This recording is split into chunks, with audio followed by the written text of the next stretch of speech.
Hello friends, नमस्कार साथियों। स्वागत करते हैं आप सभी का अपना ऑफिशियल यूट्यूब चैनल ओम मोटिवेशन वाला। बोले तो हौसला बढ़ाओ, पहचान बनाओ। मैं ओम प्रजापति आप सभी का हार्दिक अभिनंदन करता हूं। और जितने मेरे सहपाठी हैं, जितने कंपटीटर हैं, जितने तैयारी कर रहे हैं, एक अपना लक्ष्य और एम के लिए दिन रात मेहनत कर रहे हैं, उनको मैं शुभकामना देता हूँ कि वो जल्दी से जल्दी अपने लक्ष्य तक पहुँचें। तो माय डियर फ्रेंड्स, मैं ऐसे ही मोटिवेट आपको करता रहता हूँ और जितना हो सके उन इशू के बारे में जो हमेशा एक स्टूडेंट के जनरल लाइफ में, जो हम हर स्टूडेंट के लाइफ में आता है, ऐसा नहीं है कि किसी के लाइफ में नहीं आता है, वो इशू आते हैं, उन पे मैं डिस्कस करता हूँ और उनको मोटिवेट करने का कोशिश करता हूँ कि ताकि वो पीछे ना हटे और जो उनका मोटिव है, जो गोल है, जो एम है, वो लगातार अपने लक्ष्य पे बढ़े और उनको हासिल करे। तो माय डियर फ्रेंड्स, स्टार्ट करने से पहले अगर आप मेरे चैनल पर नए हैं तो मैं आपको बता दूँ कि आप प्लीज़ सब्सक्राइब कीजिएगा, लाइक कीजिएगा, शेयर कीजिएगा। और मैं अभी फ़िलहाल केंद्रीय कर्मचारी हूँ भारत सरकार का, और एक समस्तीपुर बिहार में एग्रीकल्चर यूनिवर्सिटी है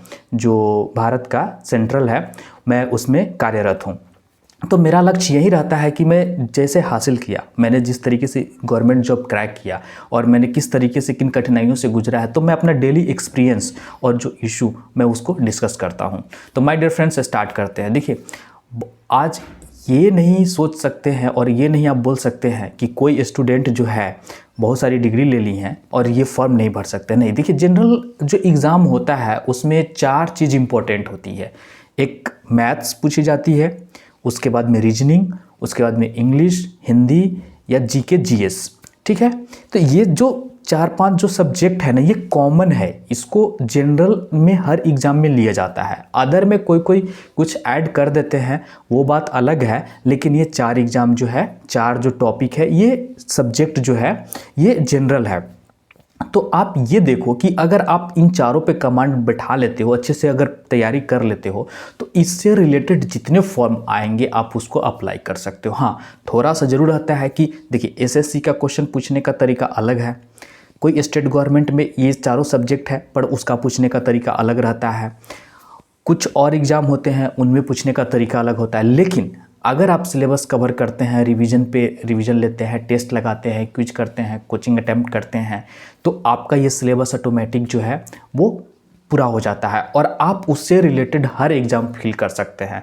सबसे पहले आप अपने माइंड में ये सेट कीजिए कि मुझे किसी तरह से कोई भी, अगर आप तैयारी सच में कर रहे हैं तो मुझे कोई भी एग्ज़ाम क्रैक कर लेना है और सिलेक्शन ले लेना है। ये सोचिए। हाँ, अगर आपका एज बचा हुआ है, बैकबोन सही है, पूरा आप सोच रहे हैं कि मुझे यूपीएससी ही क्रैक करना है, तो आप उस पर फोकस कीजिए, दूसरा कहीं डाइवर्ट नहीं होइए। लेकिन आप एक नॉर्मल फैमिली से बिलोंग करते हैं, आप सोच रहे हैं कि मुझे नौकरी मिल जाए ताकि मेरा फैमिली बैकग्राउंड ठीक हो जाए, हम कुछ अर्न करें, मेरे पास ज़्यादा टाइम नहीं है, तो आप अपने दिमाग में पहले ये सेट कर लीजिए कि मुझे किसी भी हालत में मुझे ये नौकरी लेनी है और मैं वो लेके रहूँगा, मेरे पास ज़्यादा टाइम नहीं है। और आप लगातार सही दिशा में और सही चीज़ के लिए मेहनत करें, तो ये गोल होना चाहिए। लेकिन अगर आप ये मन बना, नहीं मुझे बस बीपीएससी का एसआई क्रैक करना है, तो सिर्फ एसआई के लिए ही प्रिपरेशन करेंगे, बाकी चीज़ों को छोड़ देंगे, नहीं, ऐसा नहीं है। आप तैयारी कीजिए, ठीक है, वो आएगा मौका, आप उसमें भी दीजिएगा, लेकिन पहले आप ये मोटिव बनाइए कि मुझे किसी भी तरह से ले लेना है सिलेक्शन।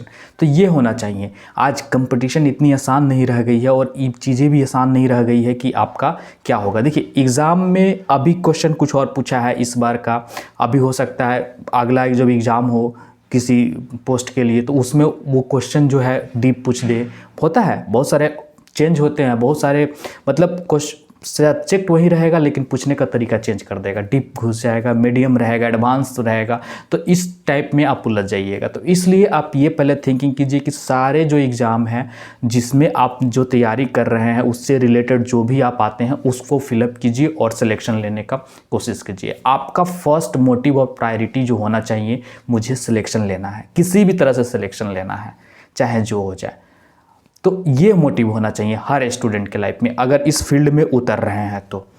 अगर आपके पास टाइम है, बैकबोन है, सब चीज़ है, अगर आपको पूरा भरोसा है कि नहीं मुझे बीपीएससी ही क्रैक करना है, तो फिर बीपीएससी पे ही लगो, उसमें आपको भी अंदाज़ा हो जाएगा। जब तक आप उस फील्ड में नहीं जाएंगे ना, आपको अपनी औकात की पता नहीं चलेगा, आप कितने तैयारी किए हो वो पता नहीं चलेगा। देखिए, कोई भी एग्ज़ाम क्रैक करने का मात्र 2 तरीका होता है। एक, उससे जो सिलेबस रिलेटेड है वो कवर कीजिए, और जो आप सिलेबस अगर कवर कर लिए हैं तो उसके बाद उसका रिवीजन, टेस्ट बहुत ज़रूरी है। जब तक ये नहीं करेंगे ना तब तक कुछ नहीं होगा। सिलेबस पढ़ लिए पूरा, ठीक है, लेकिन रिवीजन नहीं करेंगे नहीं। क्योंकि फॉर एग्जांपल मैं आपको बताता हूँ, कोई भी एग्जाम में अगर 100 क्वेश्चन पूछे जाते हैं तो उसमें से 60% जो क्वेश्चन होता है, 60 क्वेश्चन जो होता है एवरेज स्टूडेंट को पता होता है, सारे स्टूडेंट को पता होगा।